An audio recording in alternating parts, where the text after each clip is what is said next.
টান টান উত্তেজনার মধ্যে দিয়ে বাংলাদেশ আফগানিস্তানকে হারিয়ে দিল। Sorry sorry sorry sorry Sri Lanka আফগানিস্তানকে হারিয়ে দিল 6 উইকেটে। গ্যালারি জুড়ে হারলো আফগানিস্তান, জিতলো শ্রীলঙ্কা, আনন্দ করলো বাংলাদেশ।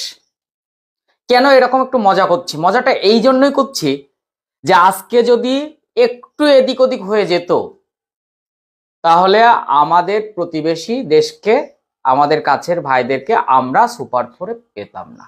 আজকে কিন্তু পুরো বাংলাদেশ জুড়ে সারাক্ষণ ওপরওয়ালার নাম নেওয়া হয়েছে এই একটাই কারণে যে আজকে কোনোভাবে যদি শ্রীলঙ্কা হেরে যায়, শুধু হারলে না, অনেকগুলো কন্ডিশন রয়েছে, কিন্তু আফগানিস্তান জিতলে শুধু হবে না, শ্রীলঙ্কা সামান্য একটু জিতলেই হয়ে যাবে।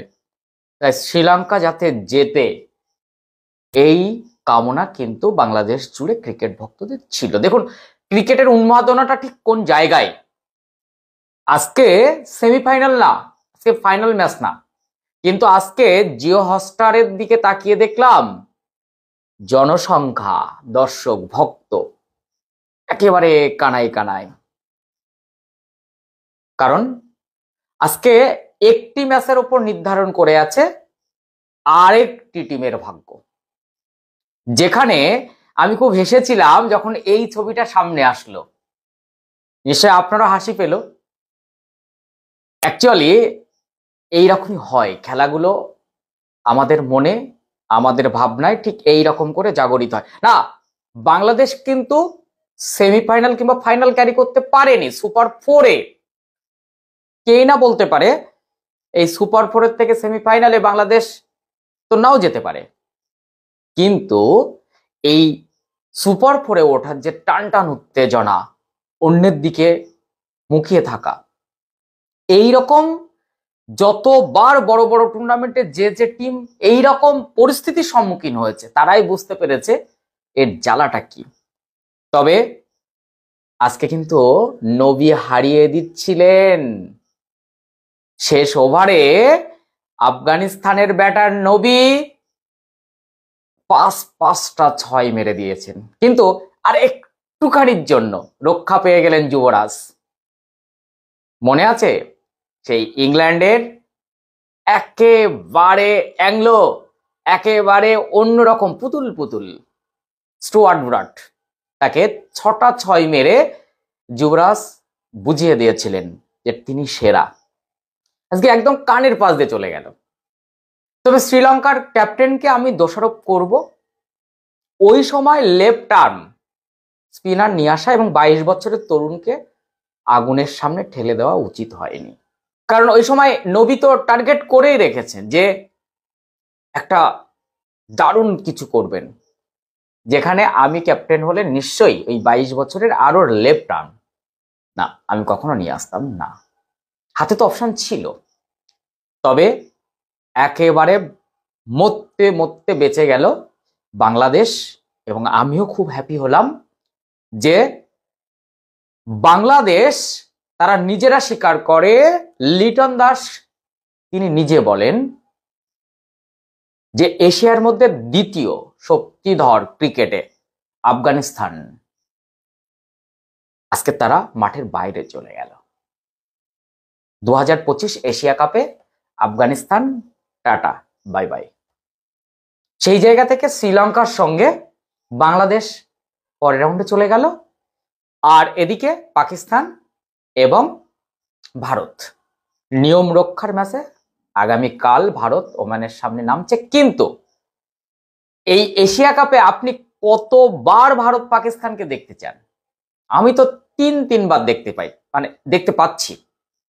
3বার তো ভারত পাকিস্তানের সামনে মনে হচ্ছে।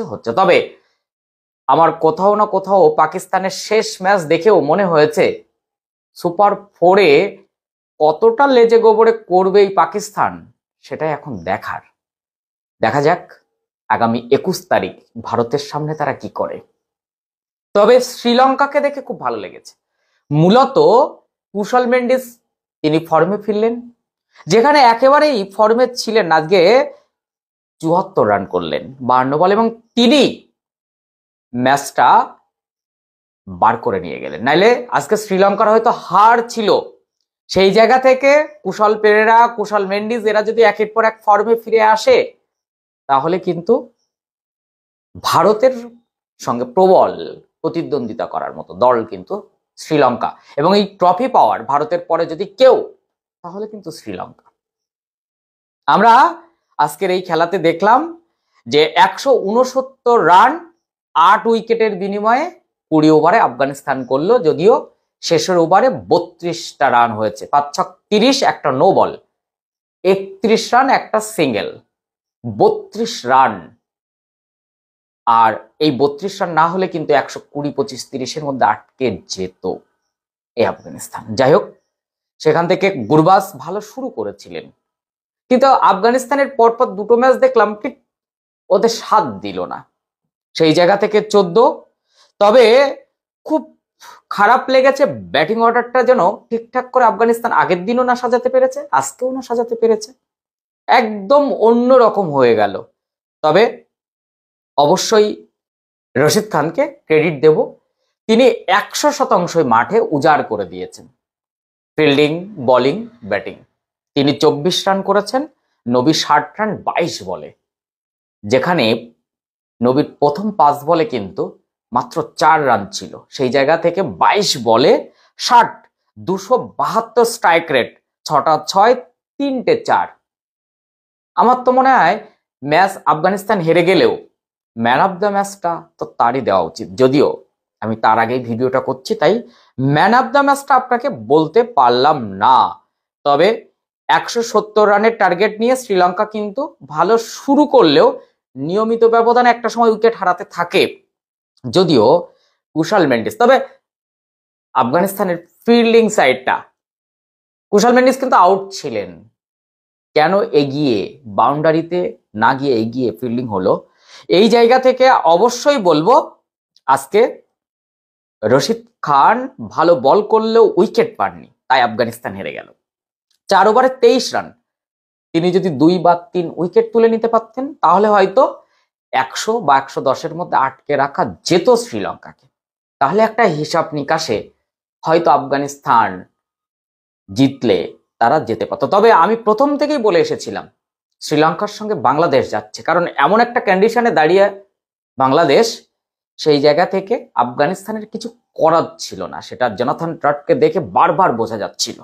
এই অবস্থায় আগামী 20 তারিখ থেকে 26 তারিখ এই কয়েকটা দিন কিন্তু খুব ক্রুশিয়াল। সুপার 4-এর এই ম্যাচগুলো প্রত্যেকটা দেখবেন, আর অবশ্যই সেমিফাইনাল বলে তো কিছু না, ফাইনাল। তো সেই ফাইনাল যেখানে আমরা দেখতে চাইবো ভারতের সামনে কে আসতে পারে। তো যেহেতু ভারতকে আমি কেন ফাইনালে তুলে দিচ্ছি তার একটাই কারণ বলি, ভারত যে একাধিক ম্যাচ পাবে, সেখানে ভারত পরপর হেরে যাবে এরকম তো হতে পারে না, বাই চান্স একটা হার হতে পারে। তবে সেই জায়গা থেকে এবারের এশিয়া কাপের যে ফিচার্স, তাতে ভারত ফাইনালে যাচ্ছে, এটা প্রথম থেকেই বলা যাচ্ছিল। তো সেই জায়গা থেকে আগামী ফাইনালের এশিয়া কাপ 2025-এ ভারতের সামনে কে, আমি এখন থেকে গেস করতে পারছি সেটি শ্রীলঙ্কা। তবে পাকিস্তান গেলেও কিন্তু বেশ ভালো লাগবে, অন্তত একটু মজা তো দেখা যাবে। আর এই পাকিস্তানের সামনে পড়লেই না বেশ হাসি লাগে, যে ওদের কাণ্ড কারখানাগুলো দেখতে বেশ ভালো লাগে।